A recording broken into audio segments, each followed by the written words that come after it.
शिवसेना उद्धव बालसाहेब ठाकरे गोष्ठी रे बड़ धरणर विद्रोह देखा देछि जहाँ दल को संसद रे दुई भाग करने को जाउछि। गुरुवार नुआ दिल्ली रे शिवसेना गोष्ठीर संसदीय दल बैठक अनुष्ठित हो जाइछि। दल रे चलिथिबा एही बड़ धरणर राजनीतिक संकट मध्य लोकसभा रे शिवसेना यूबीटीर मोट 9 जन सांसद मध्यरु केवल 3 जन सांसद एही बैठक रे उपस्थित थिले। बाकी 6 जन विद्रोही सांसद बैठक को वर्जन करछंती। शिवसेना यूबीटी विभाजन को नहीं किछि गुरुत्वपूर्ण तथ्य।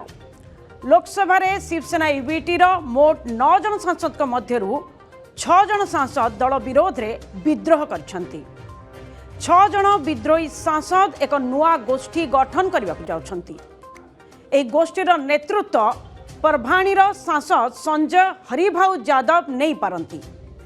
तेबे विद्रोही सांसद माने दिल्ली रे लोकसभा बाचस्पति ओम बिरला को भेटी एक स्वाक्षरित चिठी प्रदान करछंती। महाराष्ट्र मुख्यमंत्री एकनाथ शिंदे नेतृत्वाधीन असली शिवसेना गोष्ठी सह मिश्रण पाई सेमाने अनुमति मागिछंती।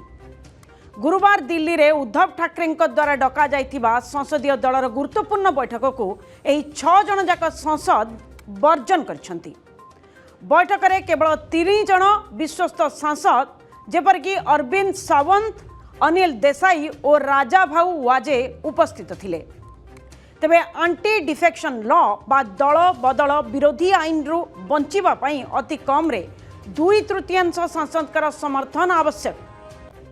तेबे शिवसेना यूबीटीर 9 जन सांसद मध्यरु 6 जन एकाठी होइथिबारु सेमानकर सांसद पद रद्द हेबार आशंका नाही। राजनैतिक महल रे एहाको ऑपरेशन टाइगर कहा जाउछि। विद्रोही सांसद मानक अभियोग जे उद्धव गोष्ठी निजर मूल विचारधारारू दूरे जाई कांग्रेस सह मिसी पारंती। तेबे ए नै अधिक आलोचना पई आम सहित जोड़ी होइचंती वरिष्ठ सांबादिक श्रीजुक्त राजाराम सतपथी। तेबे श्रीजुक्त सतपथी आमर ये आलोचना को आपन को बहुत बहुत स्वागत।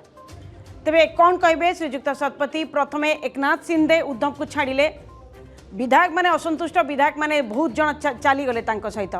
वर्तमान समय आछि जे संजय बांदु यादव के नेतृत्व रे सांसद माने विद्रोह कलेनी। कौन प्रॉब्लम होची उद्धव ठाकरे सहित?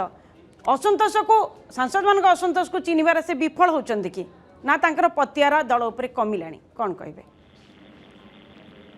देखो से जाइते उद्धव ठाकरे को छाड़िकी आगु चाहिए जाते कि आज जिते जावाक निष्पत्ति कर जना पड़ी कौन प्रकार राजनैतिक डेवलपमेंट निश्चय भितर जार कारण स्वरूप से शिवसेना उद्धव ठाकरे गोष्ठी को छाड़िकी जावाक बस या भितर आपड़ी जातीय स्तर राजनैतिक दृश्यपट सहित आपको देखती आप देखिए गला किसी दिन है भारत वर्ष जिते सब विरोधी दल अच्छा एमपी माने जमी बीजेपी सहित जॉइन करने बीजेपी मैंने धाई प्रथम आप लक्ष्य करते पश्चिमबंग विधानसभा निर्वाचन है तृणमूल कांग्रेस शोचनीय भाव में परास्त है।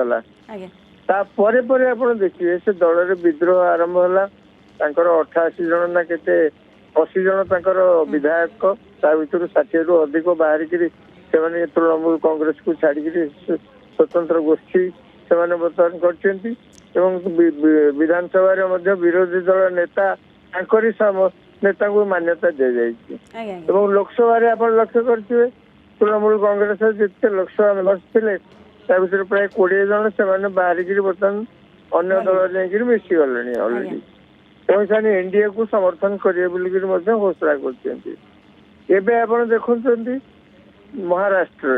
महाराष्ट्र आम आगु एकनाथ शिंदे शिवसेना को छाड़िकी पलैते आम सब देखते से बर्तमान पुणी देखुचे शिवसेना उद्धव ठाकरे गोष्ठी पाखे जी लोकसभा एमएलए अच्छा एमपी अच्छा से प्राय 6 जन 9 जन थे 2/3 हो जाऊँ तेणु से 6 जन से बाहरिक बर्तमान जावाक बस एनडीए रे जोग देवे माने एनडीए तो गोटे निर्दिष्ट दल नुहे एनडीए हूँ गोटे मेंट तेणु से जाकि एकनाथ शिंदे दल रे जोग देवे बोलिक जहाँ मीडिया रिपोर्ट प्रकाश पाऊँ।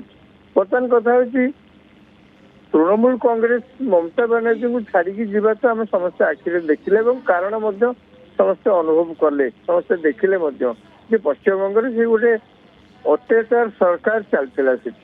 ଆଜ୍ଞା ଲୋକଙ୍କୁ ନାନା ଭାବରେ ଶୋଷଣ କରୁଥିଲା, ଅତ୍ୟାଚାର କରୁଥିଲା, ତାଙ୍କ ନାଁରେ ସେଠି ଡେଭଲପମେଣ୍ଟ କଥା କେହି କିଛି କହୁନଥିଲେ ମଧ୍ୟ ମମତା ବାନାର୍ଜୀ ଶବ୍ଦ ଉଚ୍ଚାରଣ କରୁନଥିଲେ। ତାଙ୍କ ଲୋକ ଇଲେକ୍ସନ ପରେ ଆପଣ ଦେଖିବେ ଯୁଆଡେ ଗଲେ ତାଙ୍କୁ ଲୋକ ସବୁ ଗୋଡେଇଲେ, ଚୋର ଚୋର କହିଲେ, ଟେକା ପକେଇଲେ, ମୁଣ୍ଡ ଲଣ୍ଡା କରି ବୁଲେଇଲେ।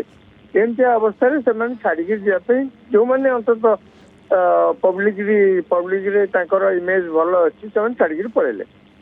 ଆଜ୍ଞା ବର୍ତ୍ତମାନ ଉଦ୍ଧବ ଠାକରେଙ୍କ କଥା ଦେଖନ୍ତୁ। ଉଦ୍ଧବ ଠାକରେ ଆଜ୍ଞା ସାରା ଜୀବନ ଏମାନେ କଂଗ୍ରେସ ବିରୋଧୀ ରାଜନୀତି କରି ଆସିଛନ୍ତି। ଯେତେବେଳେ ଶିବସେନା ଥିଲା ସେତେ ଏକାଠି ଥିଲେ ଯେତେବେଳେ, ସେତେବେଳେ ଆପଣ ଲକ୍ଷ୍ୟ କରିଥିବେ ଏବଂ ହେଲା ଦିନୁ ସେ ଦଳ ଯେ ସେମାନଙ୍କର ରାଜନୀତି ହଉଛି ସବୁବେଳେ କଂଗ୍ରେସ ବିରୋଧୀ ରାଜନୀତି। ଆଜ୍ଞା କିନ୍ତୁ କଂଗ୍ରେସ ବିରୋଧୀ ବର୍ତ୍ତମାନ କୁହାଯାଉଛି ରାଜନୀତିରେ ଯେ ସେମାନେ ସାର୍ ଟିକେ ଅଟକେବି, ବର୍ତ୍ତମାନ କୁହାଯାଉଛି ଯେ ସଂସଦ ମାନେ କହୁଛନ୍ତି ଯେ ସେମାନେ ଆଇଡିଓଲୋଜିକାଲ ସିଫ୍ଟ ହେଉଛି, ତାଙ୍କର ବିଚାରଧାରା ବଦଳିଛି, ବାଲା ସାହେବ ଠାକରେଙ୍କ କଥାରୁ ଦୂରେଇକି ବର୍ତ୍ତମାନ କଂଗ୍ରେସ ସାଙ୍ଗରେ ସେମାନେ ମିଶିବେ, ସେଥିପାଇଁ ଏମାନେ ଛାଡ଼ି ଦେଉଛନ୍ତି। ବର୍ତ୍ତମାନ ଏଇଟା କେତେ ସତ୍ୟ? ନାଇଁ ସେଇଟା ହିଁ ସତ କଥା।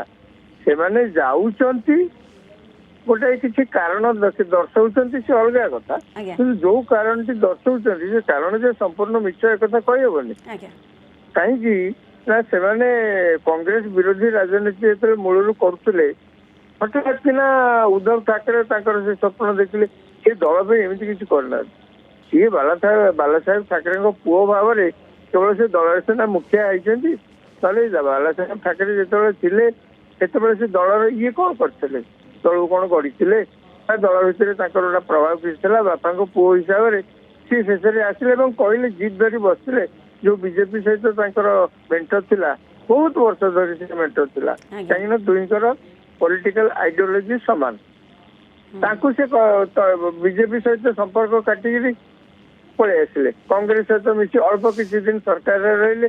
ସେ ସରକାର ବେଶୀ ଦିନ ରହିବନି, କାହିଁକି ନା ଆପଣ ତ ନିଜେ ମୁଖ୍ୟମନ୍ତ୍ରୀ ହବା ପାଇଁ ଯଦି କେବଳ ଗୋଟେ ରାଜନୀତି କରନ୍ତି ଏବଂ ନିଜ ପୁଅକୁ ପୁଣି ତାପରେ ଆପଣ ନେତା କରିବା ପାଇଁ ସବୁ ପ୍ରକାର ଚେଷ୍ଟା କରନ୍ତି।